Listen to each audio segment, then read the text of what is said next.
If This Chick Could Talk, presenting Father Time.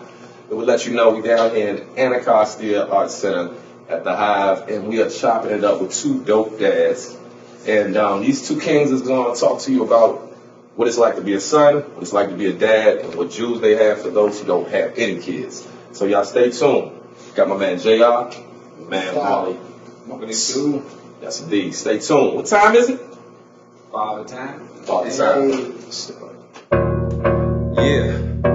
King Swag. Angel with Dirty Wings. Give a salute to them. If This Chick Could Talk, it'll let you know it's two kings on deck with myself. And we're getting ready to chop it up about some things that's really important. We've overcome a lot to get where we are right now. So we're just going to break it down with three questions. What has it been like to be a son growing up? And what has it been like to be a dad? And then, what jewels do you have for those who have never created a life that are on their way to doing it? So we're going to start here first. Let the folks know who you are, man. It's me, JR. You let them know what you From the south side, southeast. Born and raised, grew up around fatherland. Okay. All right. You know. Ward 8 in the building. Ward 7, Ward 8. He said, what is like being a son? Yes. What has it been like being a son on this earth? It's been like filling in big shoes. Like, I got a name I got to look up to, but I'm a JR. So all my life I just get in. You got to be like your father. You got to be like this. Father worked hard. Your father got this. So me living up to his shoes is like trying to work, maintain a fortress over my family, trying to make sure, like, how can I say it? Just, being a son. That's crazy. That's a good question. It is, right? Because I've been a son. I grew up, father, weekend type dad, come and see me on the weekend, mom living by herself, transferring different schools, from going to private school, going to public school, trying to stay out the streets. Father come through, he come pick us up. I'm the second oldest out of 5, I can say. Okay. So it was a lot coming down on me saying that I was the one that was around, pretty much. So when they called me JR, because I'm right after my father, even though I'm the second, had a lot of obstacles I had to overcome with. Sometimes not seeing them, or... What was that like? Not seeing that. Honestly, due to my mother playing the role that she played, it was like I missed them, but then I didn't miss them, but I was glad to see them when I seen them. Gotcha. Like going on the weekends, it was more so father always trying to make sure we had something to do. Even if he ain't have it, he made something out of nothing. Okay. We were just going to the park, might go play basketball, going down to the skating ring. Anacostia Park, go skating where I learned how to skate at. That's what's up. It's always something that he tried to do. So me being a father myself, I took those skills he taught me and doing the same with mine. Like, I like to take them to the skating ring to teach them how to skate. Might take them to the park, let them play around the playground. How many children? I got enough. I got enough, but I ain't gonna say like, I can say mine to take care of due to their mother's help too. Yes. Had a couple obstacles I gotta go over, but still try to stand tall and be in their life as much as I can. Exactly. So, but being a father, I definitely learned that it's some big shoes to fill. I had to say my father worked 2 or 3 jobs and try to keep food on the table or having his own place at a young age. My parents had me when they was young, so I feel like I'm following his footsteps. I did the same thing. You say the apple don't fall too far from the tree. It's damn sure dope. Yes, indeed. I hear my mother all the time, and she's like, "You definitely your father's son." And I be like, in so many ways I see it now. I'm saying, like me, I always gotta have a job. So my father always been starting my age. You gotta provide. So I just grew up with just having that mindset, like, whatever I do, I don't care if I'm falling down, I gotta provide for mine. Respect. And what we say? What'd you say with the last thing? Man, there's some people out there that's getting ready to have a child. They don't know nothing of what you know. So, Hey, I ain't break it down for gonna them. just having a child, period, is more responsibilities. And not gonna hold you. Responsibilities came hard as hell when we been in and out of being incarcerated. It was like every time I came back home, life just got harder and harder. And some of the things we say we don't want to do, you're going to end up doing because you got mouths to feed. Mm-hmm. And unless you ain't trying, double back or fall down the wrong path, you ain't ready to have kids or take on that obstacle, don't do it. Like, you got some fathers that's okay with their mothers, their children's mothers, and things might go cordial. And you got some that mothers want, look at fathers being bad fathers or fathers not around. If you don't want to get placed in either one of them categories, please do not have no kids, bro. I'm trying to tell you. Like, man, some of the shit I go through with my baby mothers, boy, it is something that I don't put on nobody. I feel you. It's like, we want to have kids, but we ain't having kids on the terms of saying, we gonna beef by having kids. Like, that is not what you want. Respect. And a lot of the times, it goes with one side of the parent being unhappy and going through shit and want you to sit up there and provide or do this and the third. You can't provide if you ain't got it. But some mothers don't want to hear that. They want you to make a rabbit come out your ass. I ain't gonna hold you. Like, no bullshit. Like, I ain't no magician, shorty. Yeah. But I ain't gonna hold you though. Having kids is a big ass responsibility. Because when you got kids, life changed for you. Like, I went from living my best life, like as a single, no kids at all. Yeah. Money in my pocket. I'm doing this and the third. Stacking mines, taking trips, going out of state, having fun, clubbing it up. Soon as that kid comes, now there's no more club. There's no more taking trips, going out of town. Well, it's going to cost a little bit more. Hey, Still go on, but it's gonna cost a I'm little bit saying, more. when you start having multiples, you have more than one. Yeah. Like, look, now it's like, that money I want to go out of town with, oh man, I gotta buy diapers. Yeah. Hey, I gotta buy clothes. Cellulite. Kids getting bigger every year. You like, damn, man, my pockets ain't getting bigger, shorty. Mm-hmm. But, hey, if you're a real strong man, though, you can handle it. Like, I did time being incarcerated and came home and got on my feet to the point my kids are good. I might not get along with their mothers, but one thing I can say is they're good.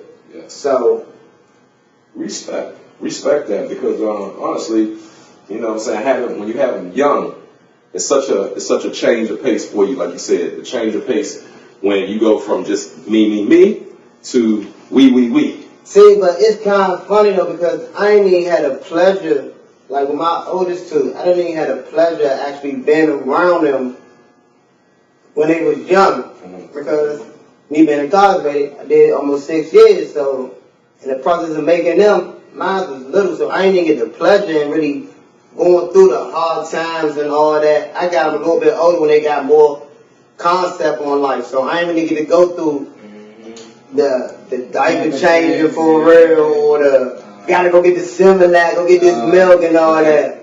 That's where the kill come at. Waking up in the middle of the night because she hungry, or run downstairs because the baby crying. I ain't get that feeling till I had my last two youngest ones, that I actually got to be home and go through that with them. Like, damn, this shit kicks ass, Mo. Like, I'm out working, might go clubbing, come in the house 2 in the morning, baby crying. I ain't trying to hear that shit for real, bro.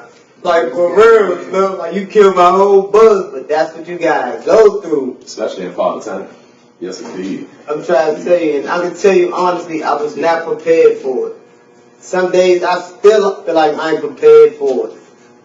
Waking up, jumping up and go to work, or waking up, getting them dressed to go to school, getting off of work, gotta go pick them back up from school, it's like no more free time is for me no more. But it's all about having father time though. Yes, yes. Now, let me ask you a question, brother. When you were incarcerated, there's a lot of men that are fathers. Did you hear any conversations like what they wanted to do when they got home with their kids? Or what was the general consensus if you heard anybody that you might have been talking to like that on that level? Now, I'm gonna give you both sides of that. I ain't gonna hold you. Yes. Being incarcerated, you hear a lot of stories, bro. You hear a lot of what I'm gonna do, what I should do. Mm-hmm. And then you see some of them come home and back to doing what they used to do and not around. Right. And that's just, I'm not throwing no shade. I'm just telling y'all that is doing that. Y'all gotta stop that. Like, Thank you. what you say you're gonna do in jail, to make that be the reality when you get out. Now, for the ones who actually who does do it, and I give a shout out to my man D. If he watching, he know what I mean. Like, man was incarcerated together. I met him in there. He came out. He trying to be on this father shit, and I give him respect for that. So I can say that's one man that I say came back out, said shit that he wanted to do when he was in there, and came out and did it. Putting his kids in football, we both did it. Going to pick them up on the weekend, taking them out for their birthdays. So it is some good men that really mean what they say.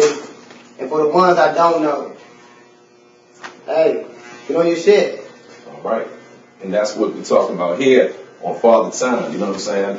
Is there any dads that you admired growing up? You know what I'm saying? Is there any fathers that you thought was some dope dads, or even if you think some dope dads now? You know what I'm saying? Hey, hit that don't battery. No, this is the bottom drop. Close? Yeah, the close. Sir. Alright. Can you ask the question again? Yes. Any fathers that you admire, whether they don't have to be superstars, they can be somebody like that. Anybody that's out there that you admire? I mean, you just told me about one. Alright, I'm gonna be real. Much as I probably wouldn't even want to say it due to some of the hurt shit that I've been through, who I'm about to speak on, but I give a shout out to my stepfather. Like, Respect. my stepfather came in my life when I was young. Like, I was in the 3rd grade. And he played the role of being my father through them days that my real father wasn't there. Like, my stepfather been in my life since I probably was like 9 or 10. And I'm 34 right now. And Respect. he took me as his own. And along with his kids and even the kids he made with my mother, who I got little sisters by.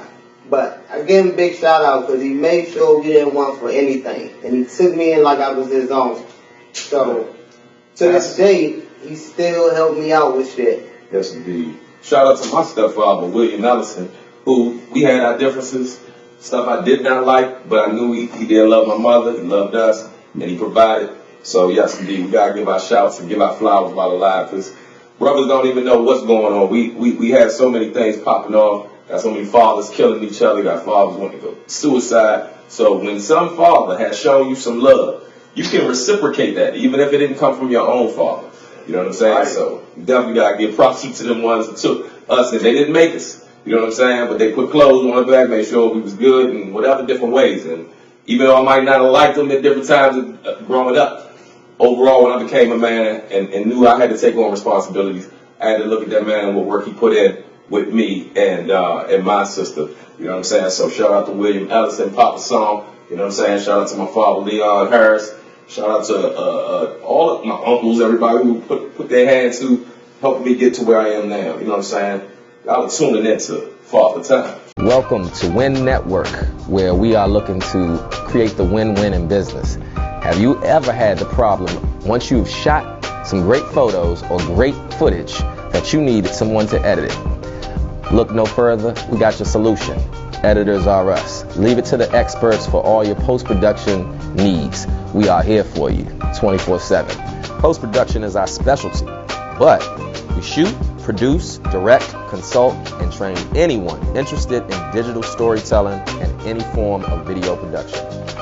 Music videos, documentaries, live streaming, promotional videos, corporate events, weddings, you name it. We can bring you broadcast quality production at a very affordable price. Come check out Editors R Us.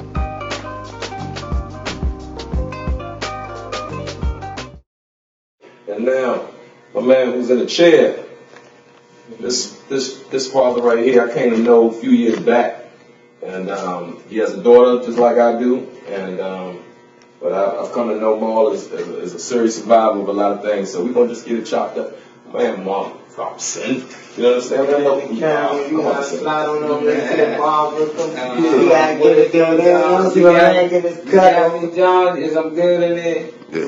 Appreciate it, man. It's good. It's an honor to be on here. My boy Rico again. It's actually my first time, here on the show with him. So last time we was cutting it up, I just ain't had dreads. But, being a father, it always gonna be tough. But I know your first question was how was it being a son? And when I thought of that, I was like, I was never just a son, because I had a grandmother that raised me well, so I was not just a son, I was a grandson, I was a nephew to some people, I was a little cousin, and at the same time I was born an uncle. So it's like I got nephews and, older than me, I got at least the same age, so it was different for me growing up. I got 7 siblings, so it was 8 of us. I'm next to the youngest. Where you grow up at, man? I grew up in South Beach, Water Place. And like my mother told me when I got older, she said, boy, you can easily be from Water, College Church, Valley Avenue, College Park. Water House was just available at the time. So, never get caught up into that. So that was one thing I grew up as a son, just hearing that from my mother. I can never represent the hood, I represent the house. So she installed that in me early, so I would install that into my nephews, and my daughter as well, because I'm not just a father, I'm an uncle as well, so I be trying to encourage people like, sometimes we just focus on our kids when we got other family members that have kids that need that father figure, especially when you got a lot of single mothers out here. Takes a village. Yeah, it definitely takes a village, and I grew up in a house where there was a lot of us, and I'm used to a village. All my siblings, we all got the same father, my father always been around, he always worked, but he never interacted with us like that. I never played catch with my father, played ball with him. And I never really cared. I was outside playing with the niggas, playing with niggas on the street. It just became a thing when I went to college and I got recruited. My mother and them ain't know I played sports till they seen me on TV. So that stalled me, like they were like, I just scored 5 touchdowns, 310 yards, and I'm excited, and they looking like, where you saw it? I'm like, I'm just that nigga, They like, okay, then when I got the balloon, we won the Turkey Bowl, it became a thing, I got to see my father at the basketball games, football games. What was that like? Because you hadn't seen him before, but it was the worst thing that ever could have happened for the other team. Because once I seen him in the crowd, I was chilling, but once I seen him, I was like, something turned up. It turned out. Like, if you give it as how like, I'm at corner, I'm hitting people. I don't even like the tackle. But that day, I was trying to knock niggas out. So I always had to play both sides of the ball, very athletic. I hung with a lot of dudes that all we did was sports, and that's what kept me out the neighborhood. But a lot of my friends, they were into shit I didn't even know. Like, they could be beefing with niggas in brown hoods that's on my football team. They like, you heard Wilder and such beef. I'm like, nigga, no. I know that I'm here with you. Yeah, we got to talk to them. So that was one good thing, growing up. Nowadays it ain't like that, but when you had dudes on the same team from different hoods and they was feuding, we could get them together and be like, hey, nah, this ain't about to happen. But that's how life was growing up as a, son for me. It was just more like as a child. I wouldn't even say a son, just a kid growing up in Ward 8. It was tough. I never been arrested. And that was the only thing I picked up from my father.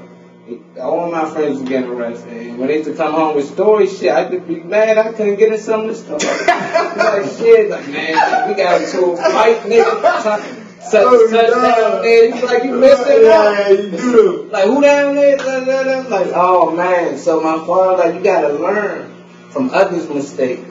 You know, it's like if somebody burn their hand from touching the stove, you ain't gonna go around them and be like, oh, let me see if it's really hot. You're gonna be like, oh yeah, I trust that shit hot. You know, so I started to pick that up, you know, like, damn, man, my man going there for armed robbery, and I ain't gonna say I wasn't doing some of these things with him, but some of the things I did choose to do, and that was just something to do at the time, you know, but once I started to realize, shit, these niggas going to jail, they coming back with stories, but at the same time, they having struggles like, man, I gotta start over. It's hard for me to get this. They won't hire me because I went to work. Because I got locked up. And a lot of my friends encouraged me, like, nigga, you never been arrested. This sports shit good. Like, you can go to college. You know, so that's what niggas started really focusing on. And my brother, he actually got drafted to the Giants. And, you know, things changed. That's coming from Southeast Duluth. Like, nobody ever thought that you'll be actually out here on draft day, you know, and it wasn't for me, and that was the plan. Me and my bro, we never thought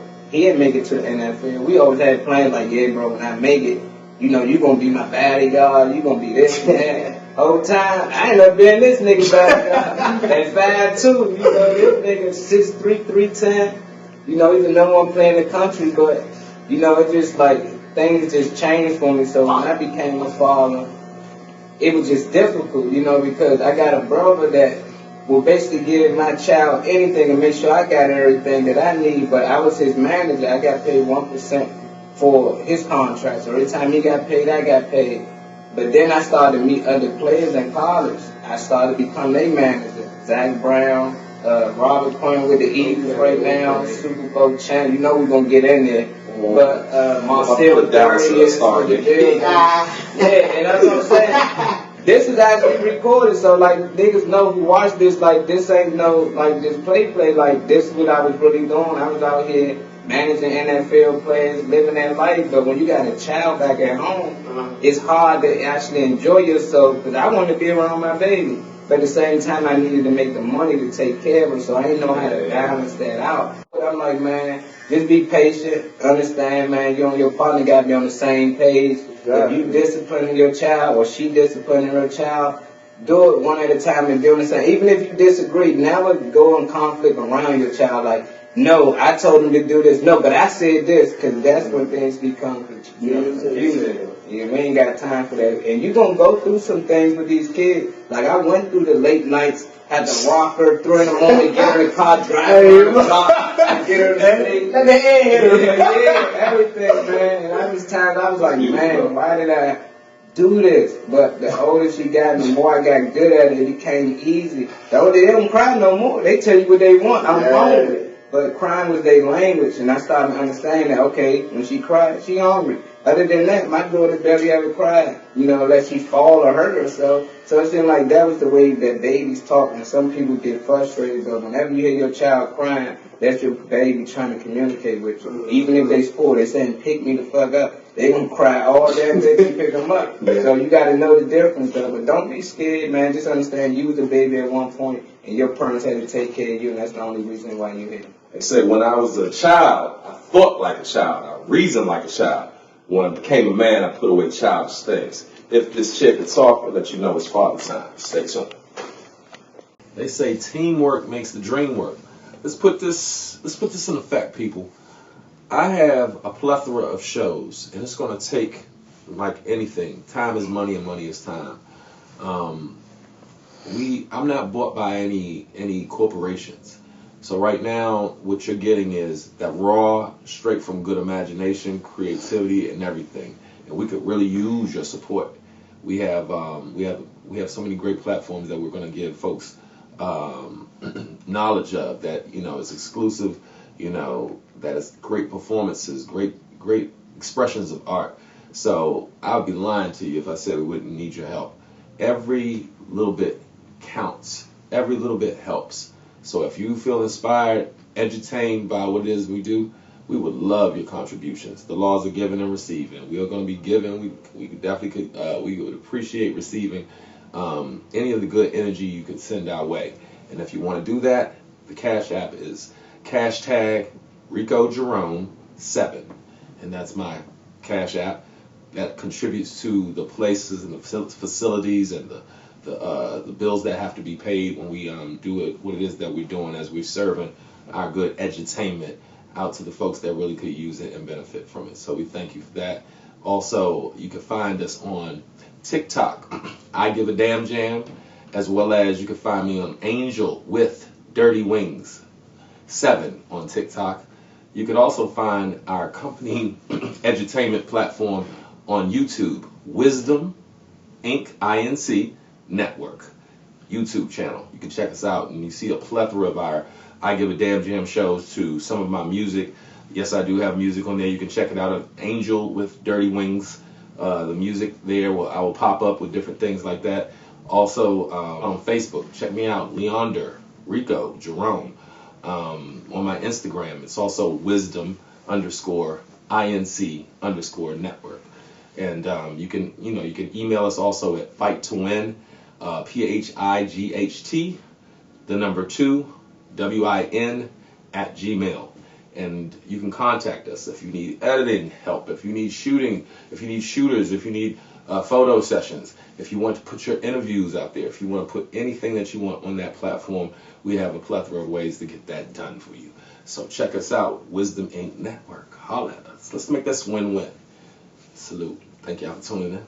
We're back, and this portion of the show, I call it Soldiers with Solutions.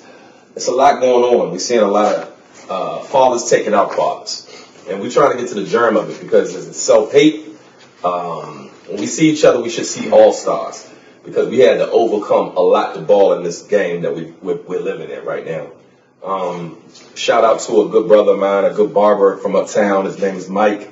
His life was lost. He was a crossing guard. He was also a barber. I knew him very well.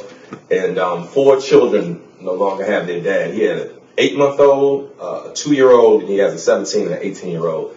And I just stopped past the barbershop to pass on my condolences to shout out to Dee's Barbershop, 4th and Butternut. And it's just a sadness in the air when we see some senseless, some precious father is taken out over some beef, some scrap. Two men fight, and one can't take the fact that he lost, and he comes back and he shoots the brother. You know what I'm saying? We have the brothers down there. What's that? The 5 cops that killed the brother. What's the name? Nichols. Tyree Nichols. Yeah. Shout out to the family who is going through different things. We got countless amounts of different folks that's taking each other out. I'm going to ask y'all 2 brothers, man. What do you think we could do to stop some of this? I call it civil war of our people. We've been seeing it go on, but is there any solution that you could provide or send a shout out as a solution to these brothers to stop having us kill each other? You know what I'm saying? Can we get back to just scrapping it out and just, walking away from it? I mean, is it going to get worse? What y'all think, man? What's some solutions to cut down or at least stop a lot of this senseless back and forth with each other? Get off your high horse, for real. It's pride that kills the black man, for real. Yes. They say pride goes before the fall. And that shit is real. We suffer through pride. We can't stand for another man to feel like they high up or got one on us. Man, we just gotta let that shit go sometimes. Yeah. You don't want to end up 6 feet under or end up behind bars eating with a spoon, getting told to do. Let that shit go. It ain't worth it. You hearing that from somebody who actually has been in as well as I have been in as well. But it's one of those type of situations where the solution I can say is we got to increase the love. Where is the love? And how can we get more of that, amongst the fathers? Hey. Like I said, I see him as a Jordan. I might see him as the Kobe, or, I'm the AI or whatever. We got to start seeing each other as all-stars out here. You know what I'm saying? Molly, you do a lot with your podcast and bring a lot of knowledge to the game. What would you say as far as solutions? We all from the city. We 7th Ward, 8th Ward. We've seen a lot of mess go on. What's some solutions you think these brothers could actually implement that could stop some of this situation? Because you've been all over the place. They need hard truth. When I was growing up in Ward 8, I thought that just happened in Southeast. And when I went to these other cities, I'm like, shit, they Southeast 10 times bigger. What? So it's like, it's the same mindset though. Like they do the same things. You got a lot of niggas out here. They just want to smoke, get high, and party on the weekend. That's the new generation though. But there's people a nigga who like to do the same thing. It's like they insane. They got so many similarities. All they gotta do is get to know each other. Back in the days when people ain't like each other, from my experience talking to people like you, like people used to fight. And you might hate each other, but then they ain't up best friends. You know, so it's like a lot of these dudes might end up killing their best friends and then going to jail for killing, just not knowing that you and this dude got so much in common. That's why both of y'all attracted to this joint right here. Yeah. That's why she talked to both of y'all. It's something in both of y'all that remind her of something, it triggers something. So I just think to tell them the hard truth, like it's not because we want to be cool. It's people that was in a situation they was brainwashed to believe these things. Yeah. The drugs is setting our neighborhood. Yeah. Like nobody grow cocoa leaves. That shit come from a whole nother country. It takes some high level people to get that shit over here. Guns, we don't know how to make guns. I don't know nigga in war, they like, bro, I got them joints, I be making it. Yeah.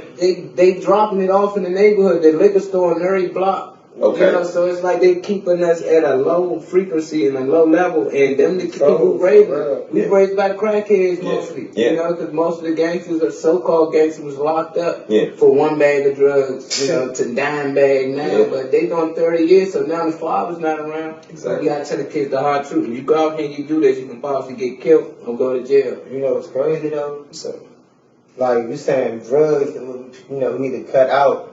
But now they legalize it, so now there's born chaos. Like every hood nigga now walk around with an ounce of lust and get a man on the block and everybody high. Yeah. And it's just, Yeah. the government let it happen though. So it's like, Well, they got a vested interest in our demise. I mean, prison labor to, you know, making sure that we have the lower amount of resources.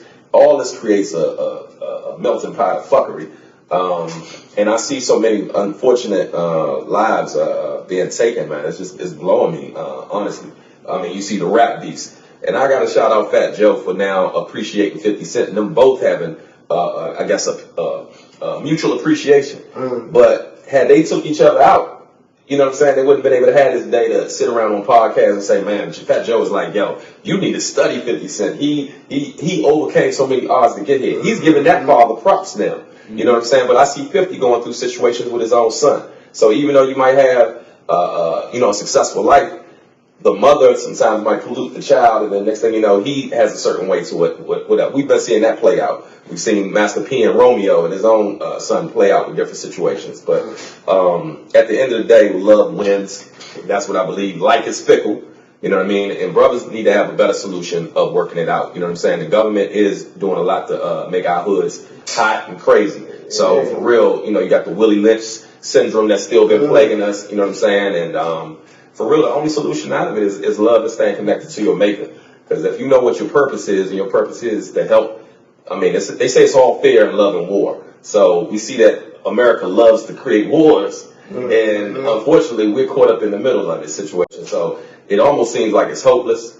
And at one point, I still have, I don't know, maybe I might be a little, you know, I have my, I guess, a heart for seeing the right thing happen. And I mean, until I die, I'm going to keep on working at it in my own creative way. But I am prepared to take care of my house. And if somebody breaking into my house, then it's a different situation. I'm not going to have Bible study.